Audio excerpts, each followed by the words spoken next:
Before we move on to the first panel discussion, I would like to give a special mention to our sponsors for today.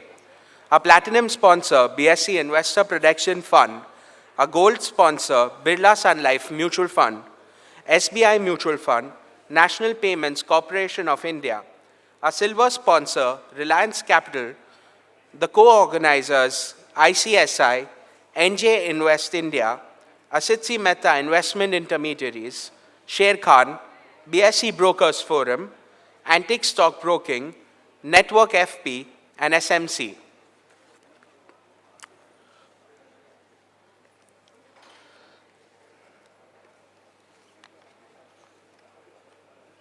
We now begin with the first panel discussion, the debt panel.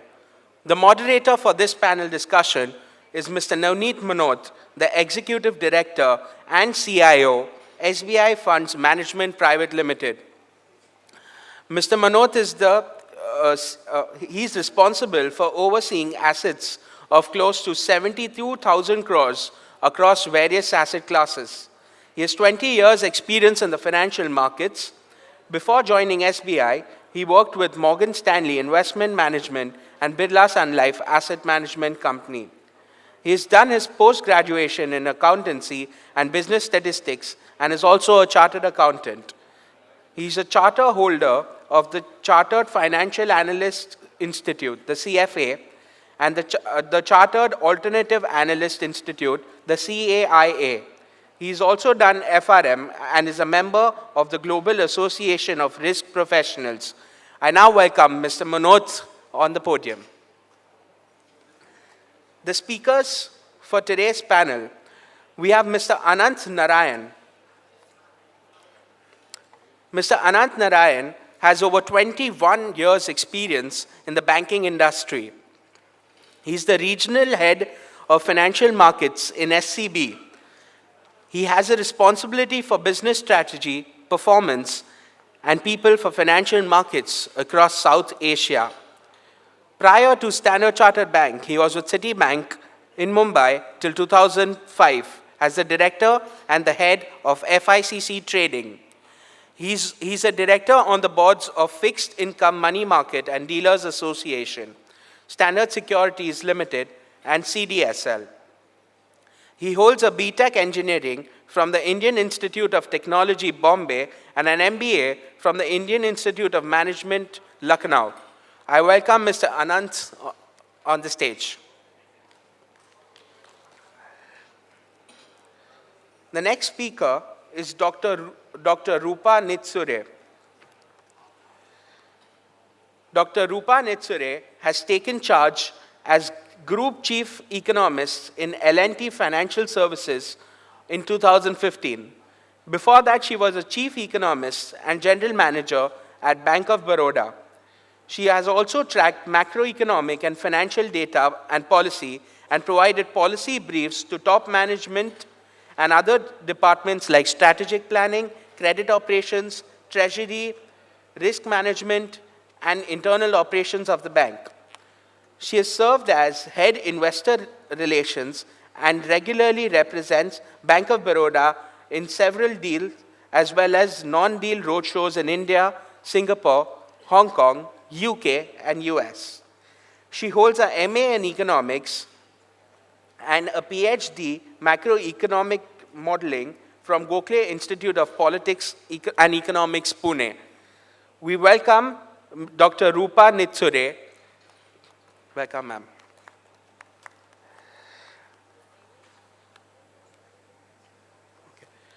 I now welcome Mr. Hitendra Dave, Managing Director, Head of Global Markets India, HSBC Limited. Mr. Dave is the Managing Director and Head of Global Markets for HSBC. He has 20 years of work experience in the Indian financial markets, spanning fixed income, foreign exchange, derivatives, and debt markets. As the Head of Global Markets India, he is responsible for managing foreign exchange, derivative sales, and trading business. He is also responsible for balance sheet management, equity business, and secondary equity business of the bank in India. He is a postgraduate in business administration and holds a degree in economics from Delhi University. Please welcome on stage Mr. Hitendra Dave. Our last speaker for this panel is Mr. Ashish Parthasarthi. He is currently the treasurer of HDFC Bank and responsible for global markets, balance sheet management, and overseas branches. He has a work experience of 24 years in the Indian financial markets, of which 20 years is with HDFC Bank since November 94.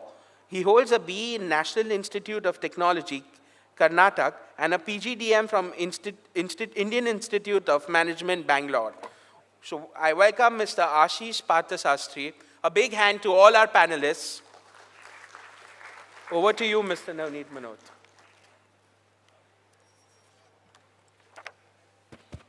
Good afternoon. Good afternoon, friends. What a year it has been. Last year, exactly when we had our investment outlook, we were staring at a situation where the first couple of auctions of the government bonds were finding it difficult to sell through. The bond yields were close to 9%. Inflation was still at 8.5%. And then we have seen a completely different market in last 1 year. As we speak, the bond yields have fallen to 7.80. We had an interest rate hike last year in January, and we had 2 interest rate cuts this year in the beginning of the year in January and March, and the bond yields have fallen. Where do we see the bond market in next 1 year? The foreign investors who have kept huge amount of faith in Indian bond market in last 1 year, we have got more money than what we have got in the previous 10 years. Will the foreign investors continue to invest? Are we going to see more retail interest that some of the previous speakers were talking about, getting retail investors into the government market? Are we going to see some of the new opportunities for the investors in the REITs, in the infrastructure investment trust, and some of the other the opportunities in the bond market that some of the previous speakers were talking about?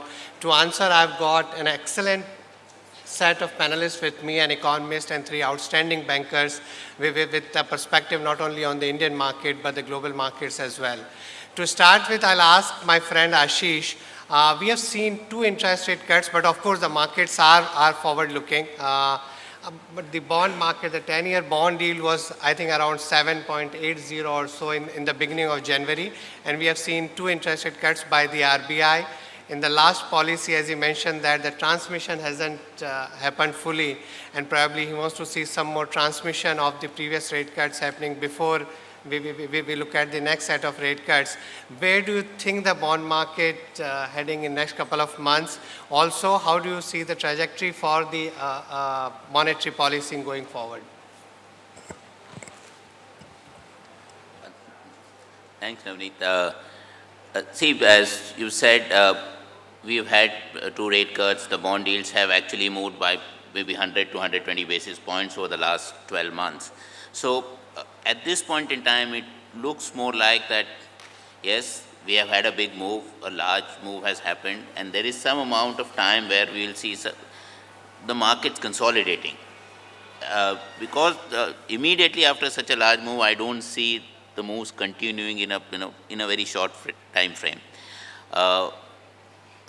As you mentioned last year, one of the bigger reasons also of this move was a huge amount of FI investment in bonds and specifically in government bonds. That this year, that right now, as of now, that incremental investment is not there because the limits are full. We'll have to wait and see what happens to the FI limits during this course of the financial year. The new government bond auction calendar has started. There's a lot of supply. Most banks, I think the banking system is sitting at an excess SLR of around 7%. I would say it's a total SLR holdings of around 28, 29% in a regime where the SLR is expected to come down. So at this point in time, I think we'll see more of consolidation. As far as monetary policy is concerned, we expect 1 at least and maybe 2 rate cuts during this financial year. That will definitely lead to a fall in government bond yields over this financial year. But I don't see the same kind of move as we saw last financial year, this financial year. We may have a 40 to 50 basis points down move we need sometime during the course of this year, but that's how I see the markets at this point in time. But Yatendra, if I look at the bond yields in rest of the world, of course 7.8%, as you said, maybe we are unlikely to see a large move, but when we compare our yields with the rest of the world, where the 10-year German bond yields are close to 15 bips, France is at around 30 bips, Japan 30, UK at 1.5%, US 1.8 or 1.9%.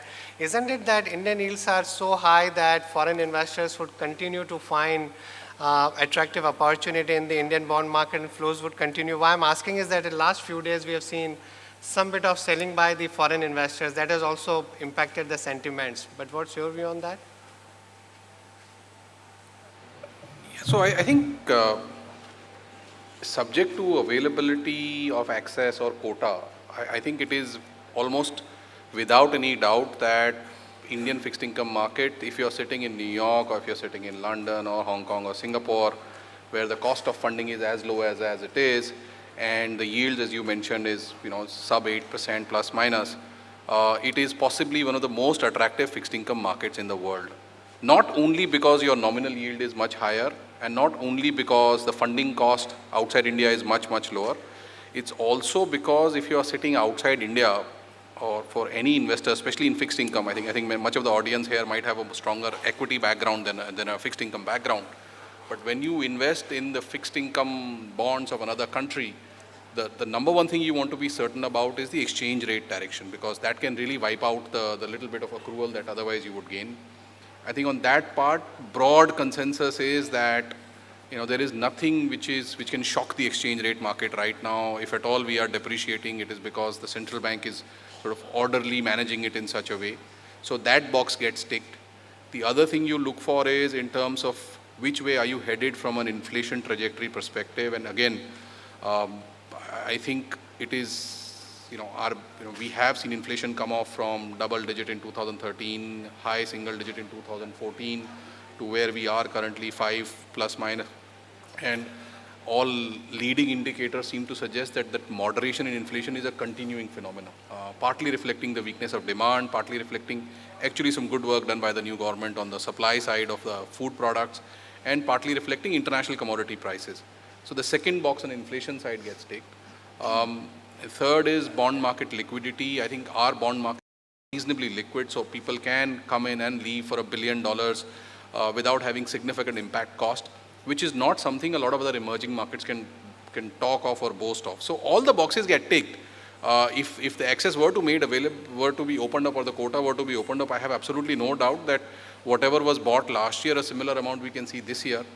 Whether the authorities intend to do so, I think is questionable. My own sense is I don't think there is that kind of appetite, because then the exporter community starts complaining about the strength of the rupee, etc.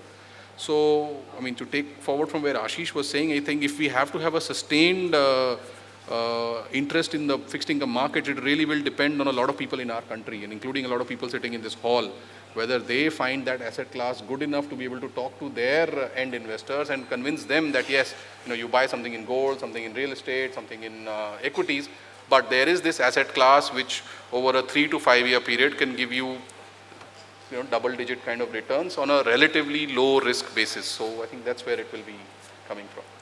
Okay. So three things that you talked about: exchange rate, inflation, and the liquidity. Of course, for them, the access is also quite critical. But we have a separate panel on the currency, so I'll leave it that. But the inflation, I think that's the most critical component. So, of course, the historic agreement that we had between the RBI and the government to get the CPI to 6% and then the 4% plus minus 2%. I would like to have your perspective that of late there have been a lot of talks about the some spike in the food price due to unseasonal rains. Of course, monsoon is a critical factor. But looking at that, with where the global commodity prices are, where do you think the inflation trajectory is headed for next 1 year, and what bearing it will have on the RBI monetary policy? Thanks, Navneet.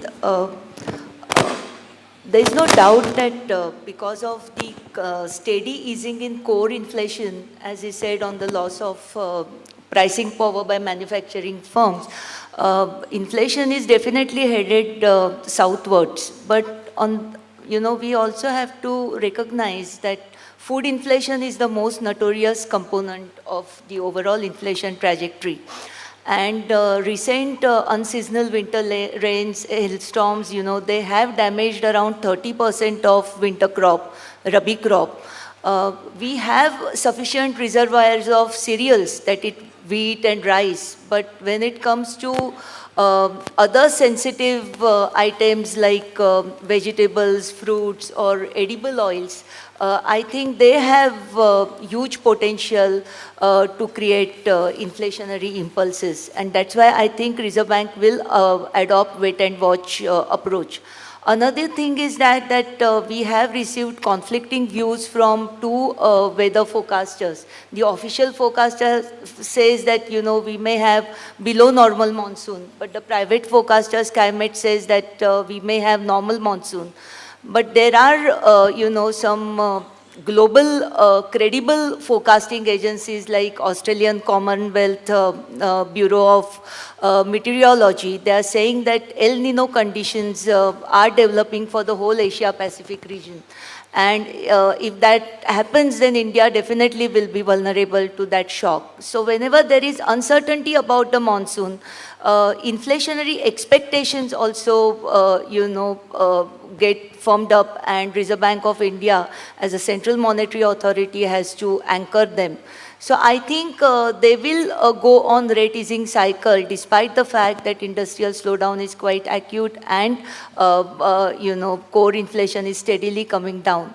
Coming to the outlook for the next 1 year, I think until August, September of 2015, we will have great support coming from favorable statistical base. So inflation will continue to moderate till then. After that, everything is contingent upon the distribution of monsoon rainfall, both temporal as well as geographic.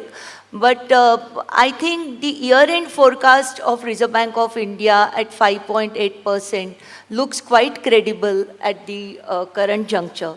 Unless, we have some hugely negative surprise coming from global arena in terms of reversal of commodity price cycle or really a bad monsoon. But I think it is too early.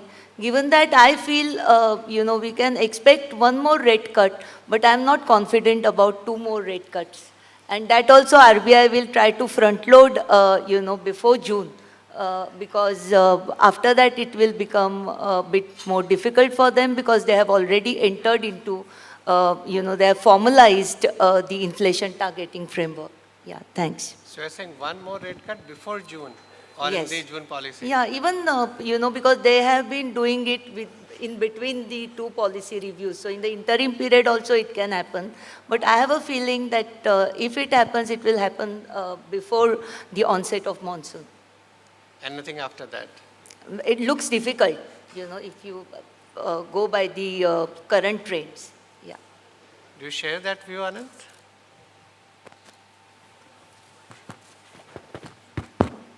Thanks, Navneet. No, just reflecting back on all the comments which have come from the fellow panelists, it's kind of strange, right? If you look at some of the headline numbers, right? Credit offtake is at all-time lows, 5-year, 6-year lows. The previous reading before the last reading was 9.5%, which we last saw in the crisis time, Secondly, as Dave mentioned, the rupee has been extremely stable. It's been the best performing currency globally, right? Clearly, the macroeconomic variables have improved dramatically in the last 2 years. Current account deficit, which was close to 5% in the FY 2013, the first quarter was actually a surplus this year around because of oil prices being where it is. Inflation is half of what it used to be. Clearly, macroeconomics have improved. Growth is really slow, really, really slow. We can argue about what the new GDP numbers mean, but I think all of us in this room here will agree that most indicators seem to indicate there's still a lot of sluggishness in the economy, whether it's consumption or whether it's investment, right? And globally, as some of my fellow panelists mentioned, I can tell you I'm fresh from a set of visits globally right now with a lot of investors. It's not 70%, it's not 80%. 99.9% of global investors are bullish India. They see India as the one bright spot in the global economy, which has growth, which has high interest rates, a stable currency. Everywhere else, there is all sorts of trouble. India doesn't seem to have that kind of trouble. You and I might not share that, by the way. I think there's a lot more of sobriety within India, but globally, the investors all believe this. If you put all this together, what do you think the RBI reverse repo or the repo rate ought to be? I think we would argue just standalone, based on all these numbers, right? 6.5%, given stable currency, given low rate of take, given low growth, given stable inflation, all of that. But in the last 2 years, we've been taught to ignore all these indicators and instead focus on something called CPI headline inflation. Everything else doesn't matter. FX doesn't matter, capital flows doesn't matter, growth doesn't matter, credit offtake doesn't matter. What matters is CPI headline rate, plus 1.5 to 2%, right? So we ignore everything else and just look at what is, so as Rupa said, 5.8% is the RBI estimate of CPI inflation by March. You add to that 1.5 to 2%, it gives you 7.3 to 7.8%.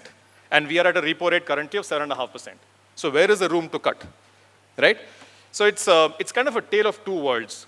I think if you asked most of us on this floor, we would argue there's a strong case for lower rates.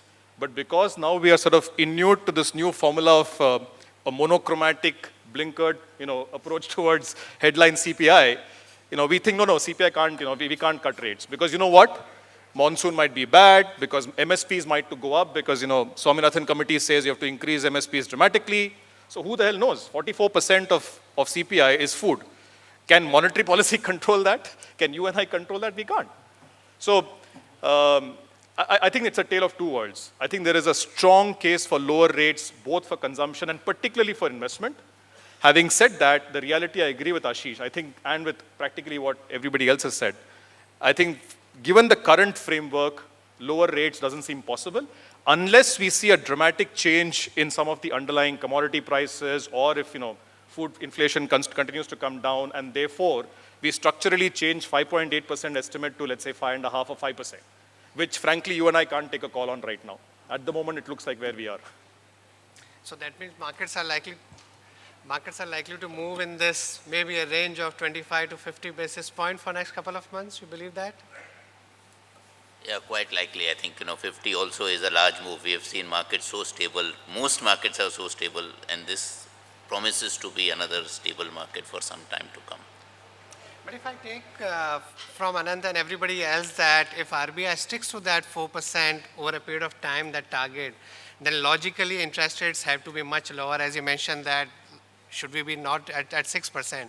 So just a matter of time, may not be in the next 6 months, maybe the CPI remains at 5.8 or 5.5, but at some point in time, in 2 years or 3 years time, if we are able to get that inflation at 4%, rates are substantially lower, then don't you think that people sitting here should still have a large exposure to duration funds, or whichever way they want to take exposure to duration? It's a good way to buy long-term bonds. Also, you mentioned about the opportunity versus the rest of the world. Yeah, I think 2-3 things. I think one is RBI has been quite conservative in its inflation projections. I mean, it's quite amazing how most projections they have given, even 3 months hence, have turned out to be higher than what the actual inflation was. So, yes, they've given a number for 4% by August and 5.8% by the year end. I think their track record on this is work in progress, okay? So, because the CPI index itself is relatively new. So, I think we need to see which way actually inflation comes. So, I wouldn't sort of get into if it's going to be 5.8. If it's going to be 5.8, then I agree. Then we are more or less where the policy rates will be. Second is, and I think I second Anant on this, I think irrespective of whether inflationary expectations in India have come down or not, I think the expectations of the researcher community, they have really managed very well. So, if you see it takes enormous courage to say, you know what, inflation will be lower than what you're saying and rates will be much lower than what you're willing to admit. And it's across the street, it's not just 1 or 2 houses. I think, and to the point that you made, Navneet, I think it's very relevant for everyone. If all of us or any of us believe that this 4% target that 2017 or 2018 is going to come true and is going to stay there, I think some of the long bonds in India, as a fixed income as an asset class in India is put, if you believe even with a 15% probability or certainty that that is going to come true, then long duration yields in India are going to give you enormous returns, possibly higher than what the projected equity returns are. If that were to come through. Of course, what will happen to equities then is a different story altogether. But so if you believe that this 4% thing is going to happen, then I completely agree with you. Some of the bond yields that we have, and that's why you do have some international investors not only coming to India like what they used to do 2-3 years back and buy 1 year, 2 year, 3 year paper. Many of these have bought 30 year papers, which I think takes an enormous call on a country. If you're sitting 10,000 miles away to take a 30-year credit risk view, which it is for them, I think it's again indicating that some people believe that this 2010, 2013 period was a bit of an aberration in terms of inflation and its expectations, that the more normalized rate of inflation will be such that these papers make a lot of sense. So yeah, I still think that the key is whether the actual inflation follows the RBI's projected glide path or it comes significantly under it, and that will really determine how actual cuts will be rather than some predetermined thing on their part. And one of the risks that people keep talking about is the normalization of US monetary policy, and we have seen what happened in 2013, but of course, I mean, it was like buy on rumor, sell on news. But do you think that in next couple of months, couple of quarters, I think we have a US Federal Reserve meeting today, right? Yeah, so tomorrow we'll have the statement from them. Do you think that it can have any impact on the bond market? See, I think it's something, again, for all of us to certainly be very conscious of. I think it's the first time, definitely, I think, at least I think in the lifetime of almost everybody in the world, that the most powerful economy in the world is going to lift interest rates from 0 to wherever it lifts. Now, it's been well communicated, they're indicating that terminal rates will not be very high, etc. But still, it is a material development which is going to happen. So to be able to take a very clear view ahead of that, I think might be slightly adventurous. That said, I think if there is a country amongst the emerging market world which is reasonably well placed to be able to take the consequences of it, you would have to say, we definitely would be right on top of that list. All the numbers got mentioned: current account, fiscal, inflation, debt to GDP, etc., etc. I just wish that the sweet time that we had over the last 12 months and hopefully next few months again, I think some of our corporates are also done a little bit more to address their balance sheet issues, in which case then you would be really saying that even if there is a rate hike, we are going to be quite immune to the consequences of that.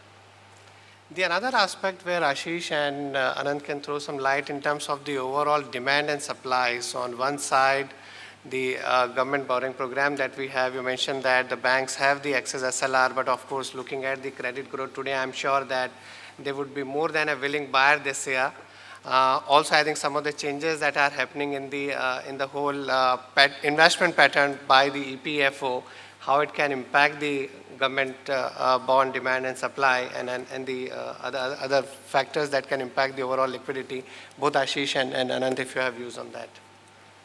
So, at this point in time, given the low credit growth, and also, the incremental flows into other investment, institutional entities like provident funds and insurance companies, I don't see there an issue of too much of, that demand not being there for the supply. I think there is enough demand for the supply. My only point was, last year there was incremental demand of, maybe somewhere $15 billion plus, which works out to close to 100,000 crore for the same supply. That incremental demand at this point in time doesn't seem to be there. Then they said it is unlikely, at this point in time indications are that there's unlikely to be, increase in limits for overseas investors to invest in government bonds. So because the incremental demand is not there, the kind of down move in yields may not be there. That's why they'll be stable in spite of the supply which is coming through from government borrowings. I'll just add to what Ashish mentioned. I'm very sanguine about the demand-supply equation for government bonds currently. And there are a couple of reasons for that. One is, one of the reasons why banks are holding such enormous amount of government bonds, besides, of course, credit offtake being low, is that, frankly, SLR doesn't capture the right requirement for government bonds any longer. There are things like the Basel III LCR, the liquidity coverage ratio, which require us to hold a lot more bonds than what the SLR is. And the demand from the regulatory side is quite large, not only for banks, but also for insurance, pension, etc. Right? The second, and a lot of the panelists mentioned this earlier, if you were to open the tap of the FPI, which I'm sure at some stage will be done, maybe for moderate amounts, but it will be done, the interest is enormous. If you increase the limits by $5 billion today, I can guarantee you in 2 weeks' time it will be filled up. I don't think there's even with all the rupee volatility we've seen in the last couple of days, I think that's absolutely there. The third thing is, all this demand is there with the current monetary policy and liquidity regime, where frankly liquidity has been kept extremely tight.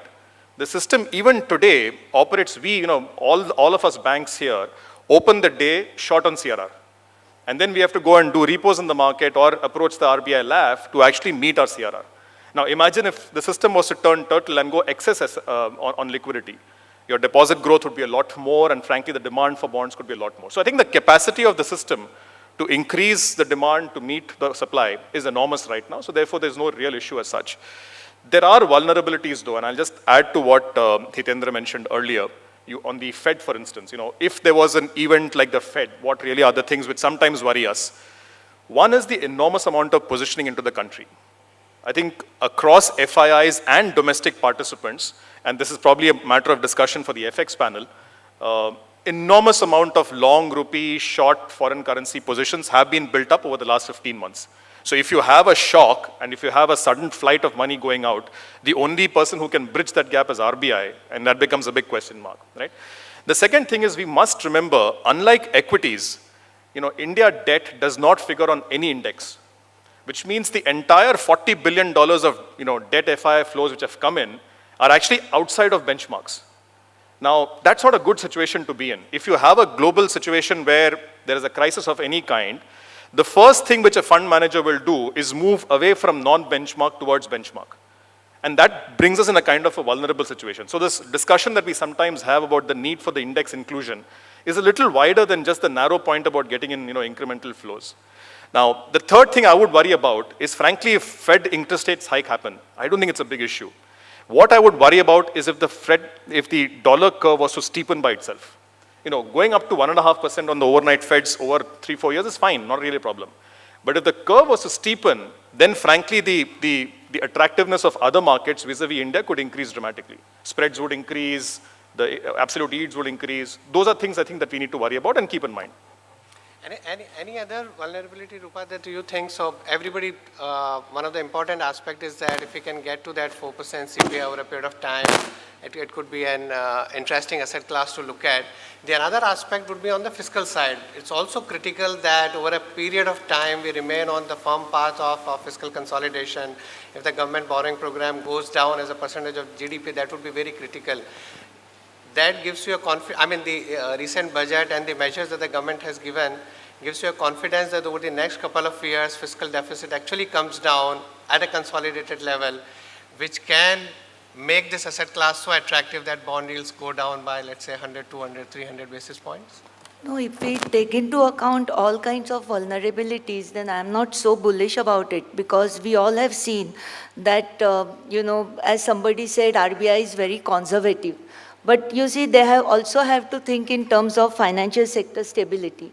Now, when we say that, we have absolutely no worries on exchange rate front or FX front, is it really true?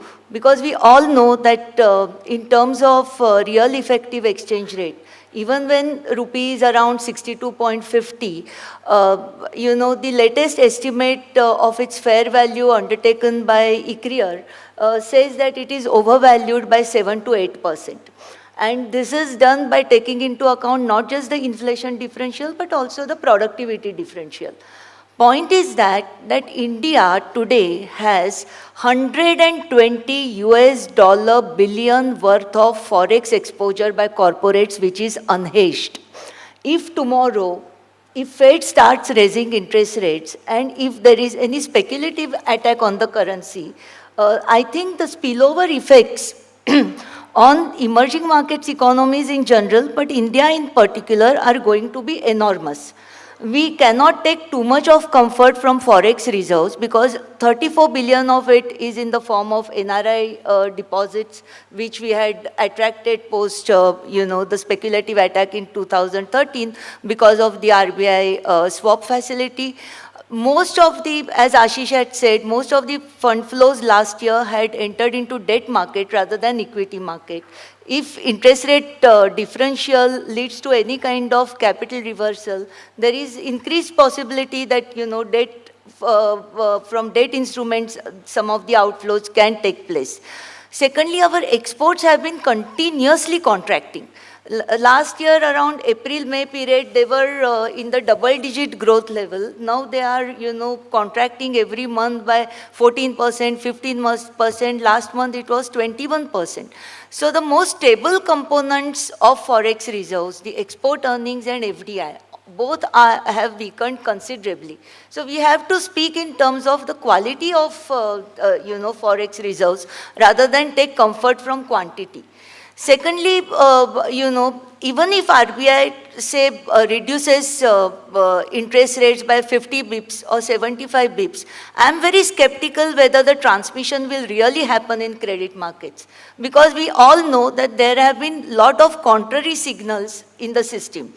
When government wants banks to reduce lending rates, we all know that they have to first reduce deposit rates. But when they have increased interest rates on, say, PPF or other small saving instruments, and when Reserve Bank of India is saying that they would like to keep real policy rate at 1.5% to 2% level, where is the scope?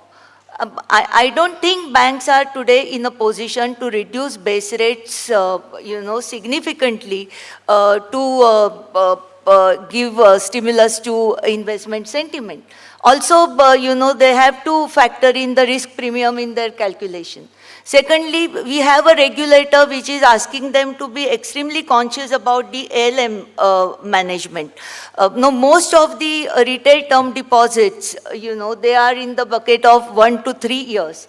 If banks reduce interest rates and if funds flow out of those instruments, again there will be a problem of ALM mismatch.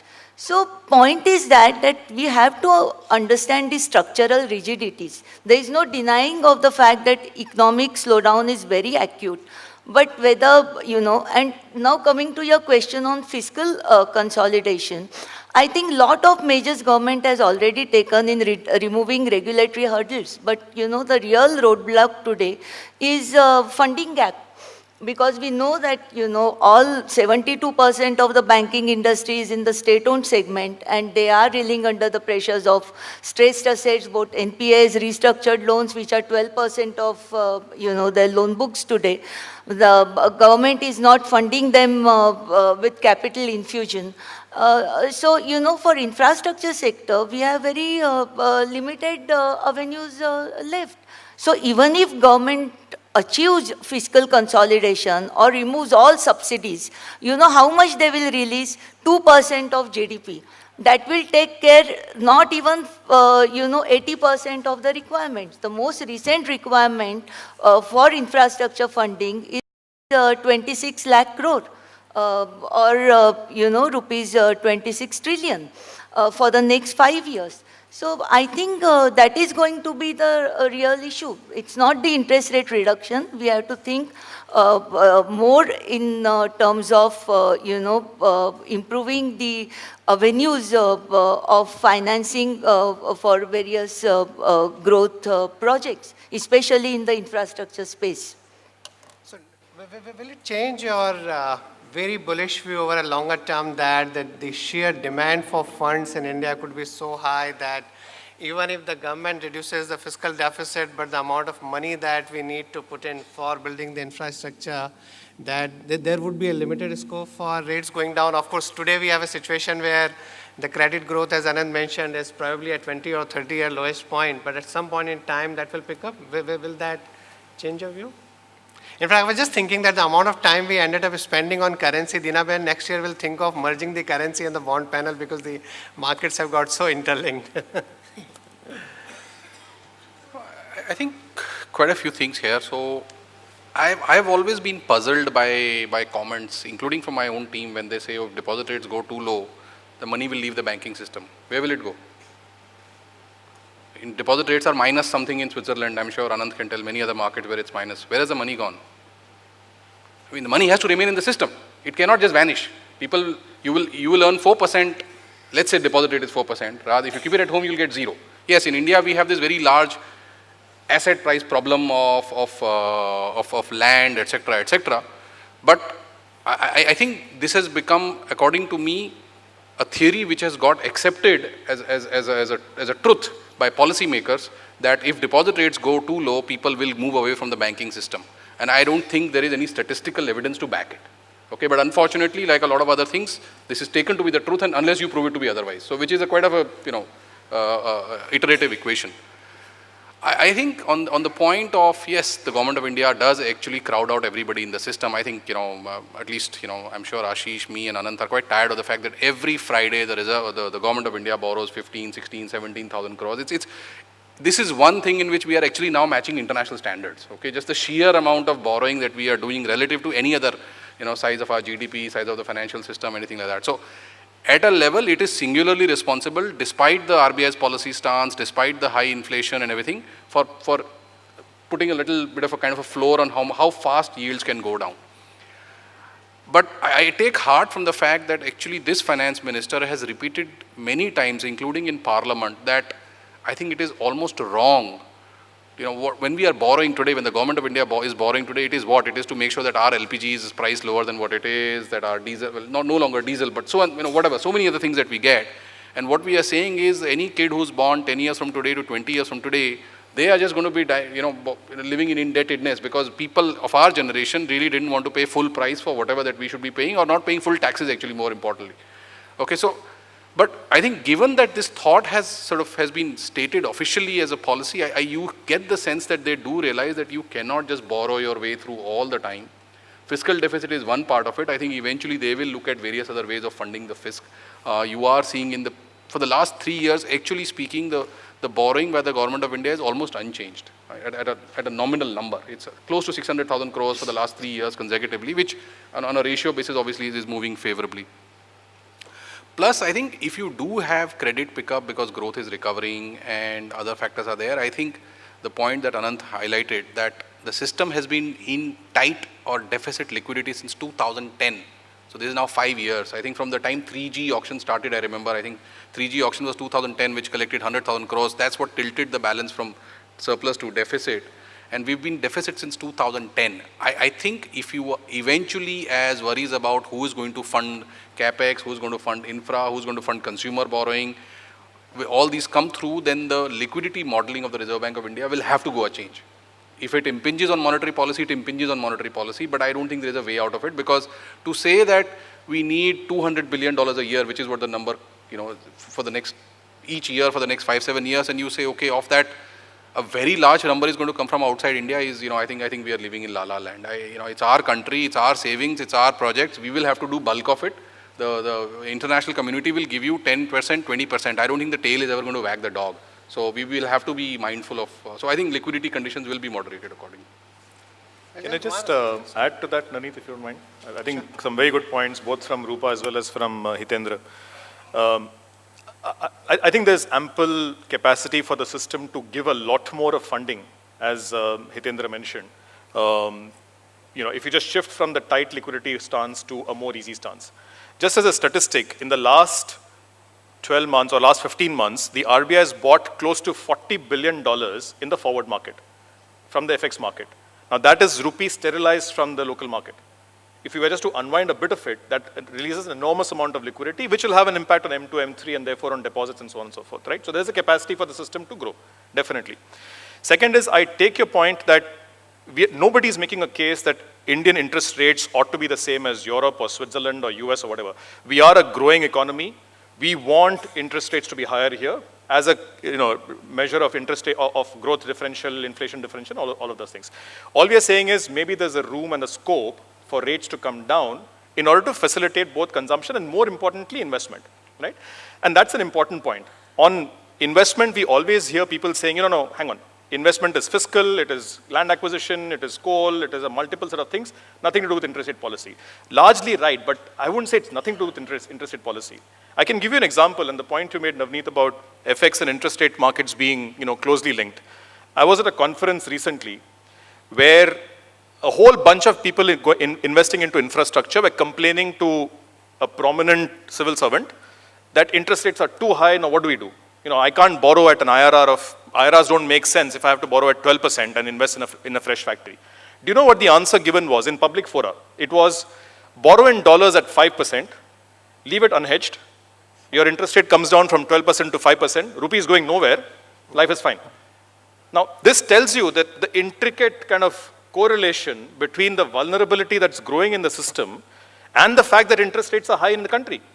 It's great to have high interest rates when you have a run on the currency and you have to necessarily protect your being.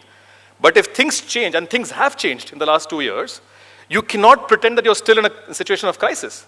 In that case, you actually beget a bigger crisis by building in vulnerabilities. So I think it's a pretty involved kind of discussion topic, which, all we are suggesting is maybe the whole paradigm of monetary policy needs to change a bit.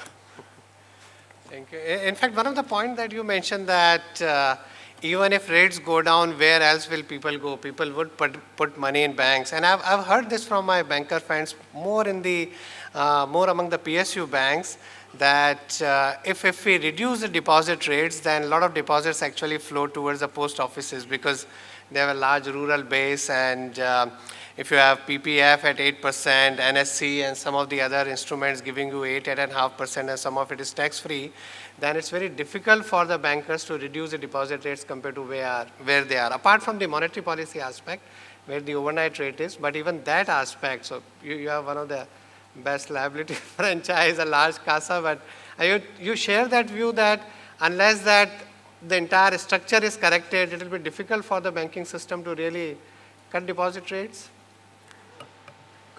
I think impact in the short term is not that high. But if you see, what are we saying? We require a lot of resources for investments.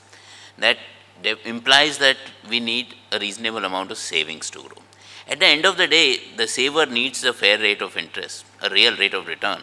Otherwise, over a period of time, definitely the savings shifts from financial assets into physical assets. Yes, the money is there somewhere in the system, but not necessarily in the form you want it to be in. So, one has to be extremely careful, where the balance is between rates which encourage investment by entrepreneurs and what rates will attract savers. Because we have seen over a period of time savings go down because rates were too low, inflation was higher. So obviously, firstly, the capability to save and the incentive to save was much, much lower. So I think we have to balance these two. Short term, I totally agree, means, bank deposits are there, bring down rates, they're unlikely to go anywhere. Bank deposit will not see too much of a fall. But over a 3 to 5 year period, if the rates consistently are lower, doesn't encourage savings, you will see deposit growth in banking system much lower. Unless, you have monetary policy which is so easy, because the reserve money growth is so high, you will have a M3 growth, but not necessarily the multiplier, maybe as high as what we would like. And the kind of savings, I'm just saying the kind of savings which we have.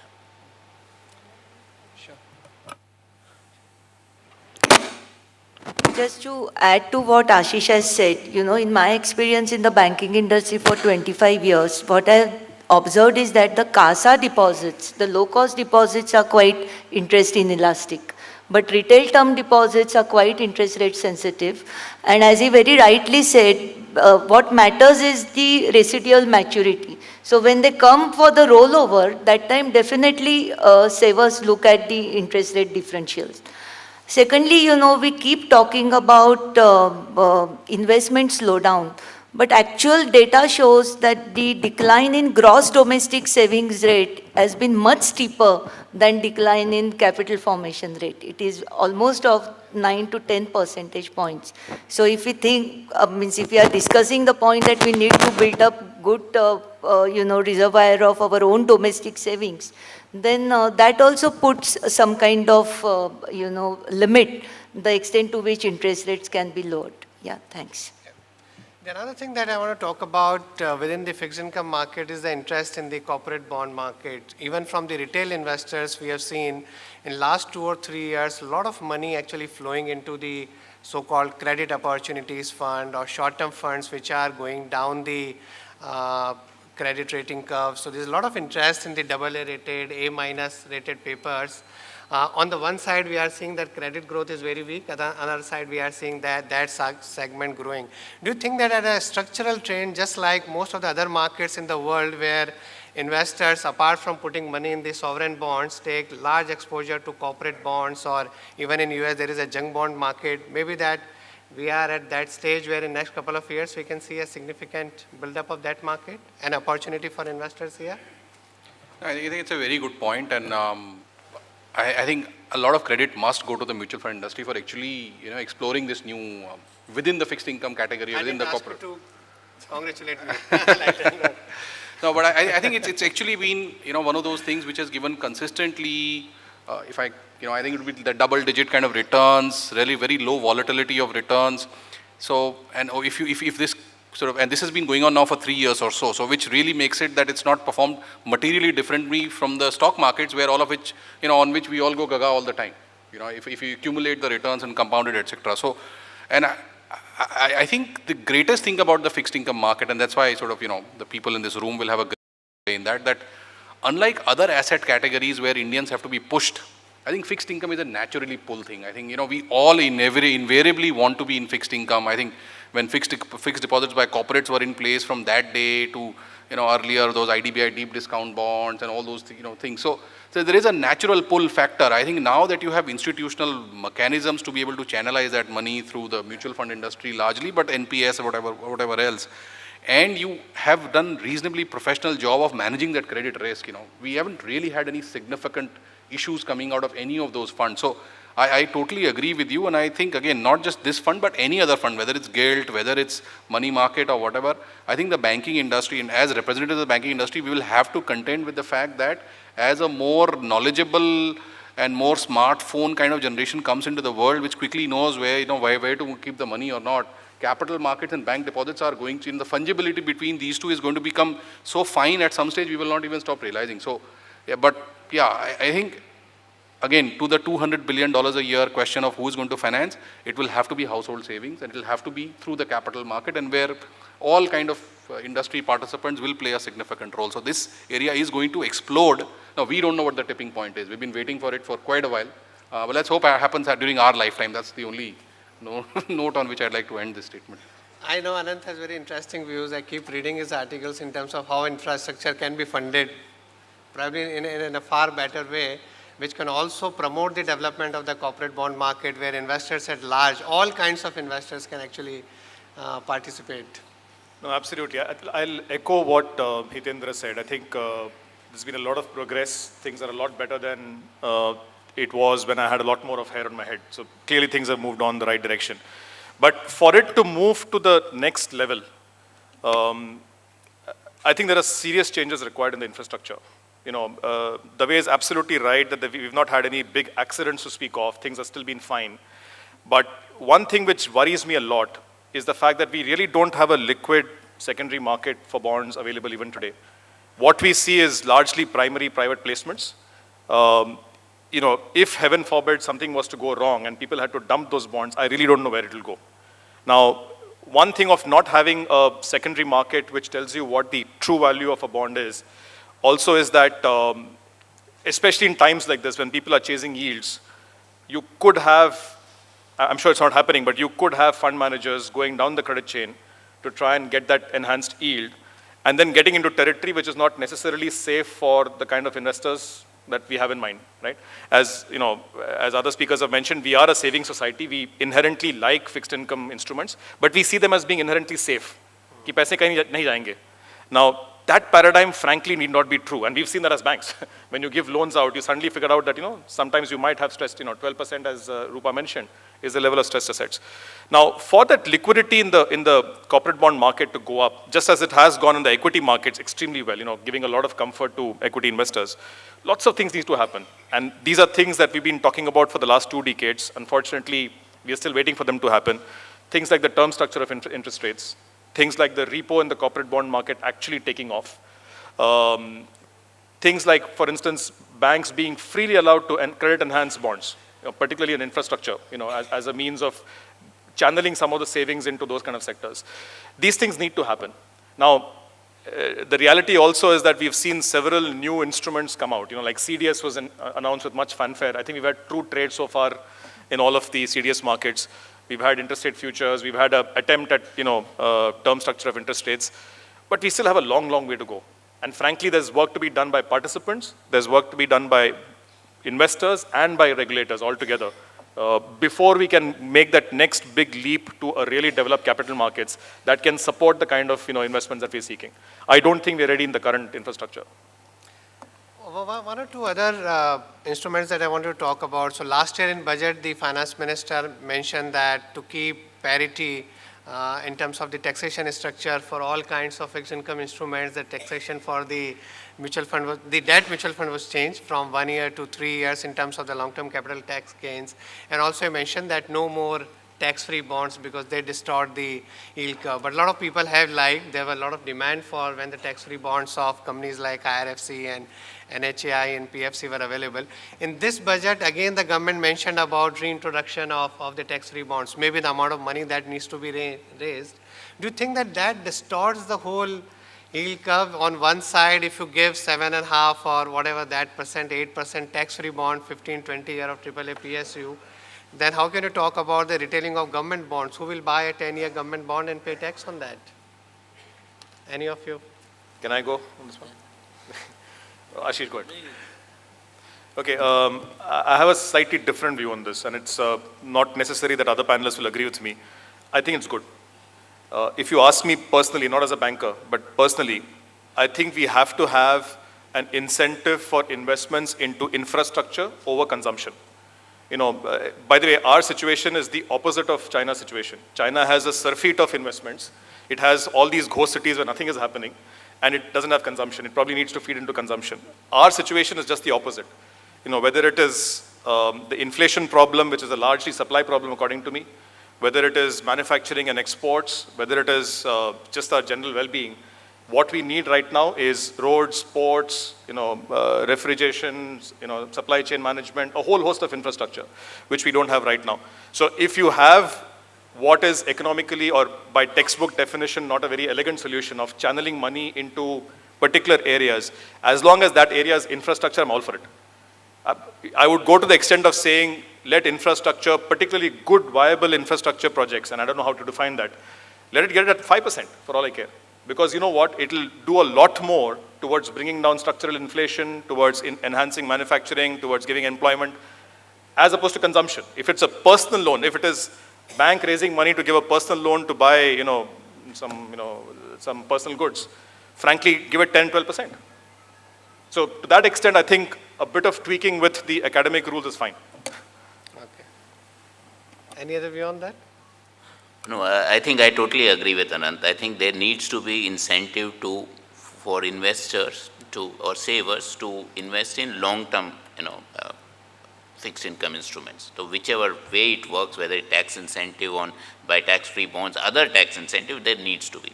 The other point I want to make is, we are focusing a lot on retail participation in, bond markets, whether it be government bonds or corporate bonds. My view on this is very different. Retail investor direct participation is unlikely to happen. It's much more convenient for them to go to a bank and get return on their savings. And there are not too many economies in the world, markets in the world where retail participates directly. In fact, even in equities, which used to be a direct participation, large direct participation retail, even in India, that has moved to institutional participation, primarily to mutual funds. Direct investment has come down. So I think what we need to focus on is to encourage more institutional entities which draws in the retail savings, rather than try this thing of doing direct retail participation. My view, it's not likely to happen. The way forward is trying to encourage more institutional entities, whichever form, whether it be pension schemes, whether it be mutual funds, and there could be tax incentives for longer term investments for savers through all these entities. Then you will see a lot more institutional entities with different horizons, different, investment outlooks in the market. And that will also develop a liquid secondary market. Because at one point in time, everyone doesn't have the same view. So, if you have many institutional entities, the direct retail is not, in my view, the way to go.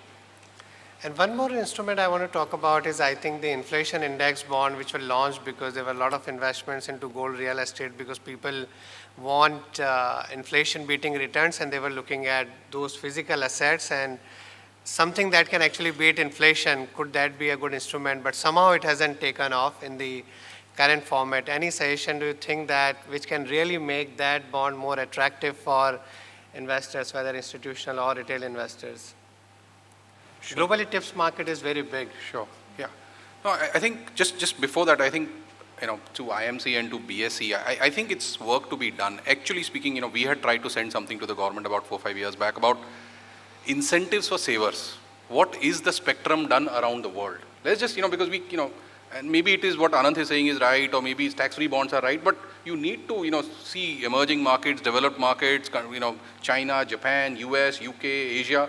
I think when you see the whole spectrum, you do realize that the incentives for savers in India, there is a significant amount of work that is possible there. And once you do that on a holistic basis, and then you can target it at this point in time, if infra is more important, then you say extra incentives for that. So I think that's part one, which I think, a report comprehensively done could be quite useful to the overall development of capital markets, which I guess is in everybody's interest around this hall.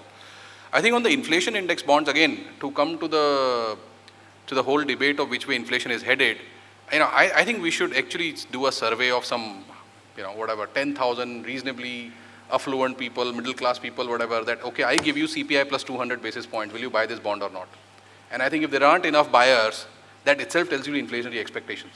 Okay, and the fact that the CPI bond is not selling, apart from, faults around structure and distribution, one of the issues is that it's not flying. In our system, I think maybe it's a little too early is what my guess is. I think we are trying to replicate too much of the Western markets when the basics itself are a little work in progress. So I think once we get to a situation where CPI is tracked much more closely as it is in many other markets, then I think we could get there. But in the meanwhile, I think what we have to figure out is what to do with the monies which are invested actually.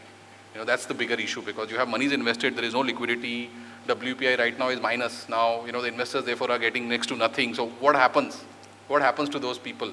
Nobody really believes India has a negative inflation rate, but you're getting negative returns on those bonds you have invested. So I think rather than work further on that, I would just address the existing issue. That's my thought on it. Sure. Can I just add? Sure. Actually, globally also, inflation index bonds have shown a very weird asymmetry. In the sense, in the rising inflation scenario, generally, they are popular, but not in the falling interest rate scenario. And there have always been issues about the right kind of index and all. So it's not considered as a very, very successful instrument, even in European countries. Thank you. So on that note, over a period of time, we are going to see new instruments, a lot of opportunities for the investors. If you believe that the government and RBI are likely to achieve the target of keeping CPI at 4% over a long period, a lot of scope to make money, as the panelists have mentioned. So I won't say अच्छे दिन आने वाले हैं, but if you are an investor in the bond market, अच्छे दिन रहने वाले हैं. Thank you so much. Thank you all my fellow panelists, and thank you to all of you.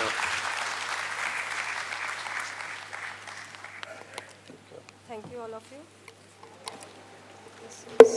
Hello. Yeah. May I request Mr. S.K. Mitra to please present vote mementos to all of the speakers. Mr. First, moderator, Mr. Navneet Munot.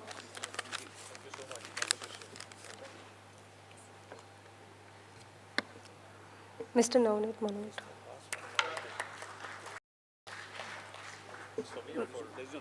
Name mentioned. Mr. Anant Narayan. Mr. Anant Narayan. Dr. Rupanitshur. Mr. Hitendra Dave.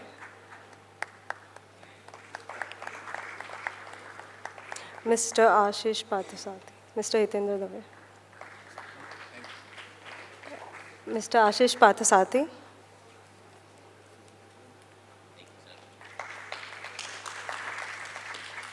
Thank you.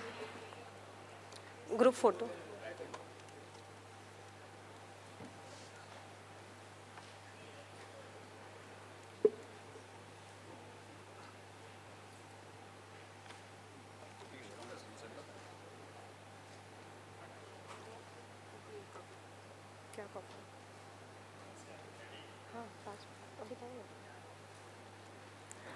Thank you. Now we will break for 15 minutes and we resume at 12:15. Thank you.